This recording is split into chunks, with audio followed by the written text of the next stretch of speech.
In this video, I'm going to show you how to get a free trial for Shopify and how to extend your trial for an additional 3 months for only $1 per month. To get started, simply click on the first link down below in the video description. The link will take you to this page. To claim this offer, you need to enter your email address here and then click on Start Free Trial. Next, you need to choose a password for your account. Then check this box and then click Create My Shopify Account. It may take a few seconds to create your account, and then you'll be redirected to your Shopify dashboard. Now, to activate your 3-month trial, go to the small box on the bottom right and click on Select a Plan. To start out, the basic plan is the best option, so click Choose Basic.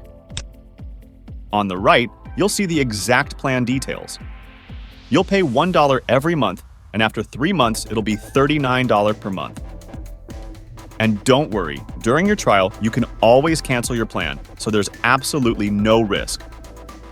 Then, choose your payment method and fill in your information. Then, click Subscribe. On the right here, enter your business address and click Confirm. And now, you've successfully activated your 3-month trial for Shopify. If you want to know how to set up a complete Shopify store, click on this video right here, where I walk you through everything step by step. Thanks for watching this video.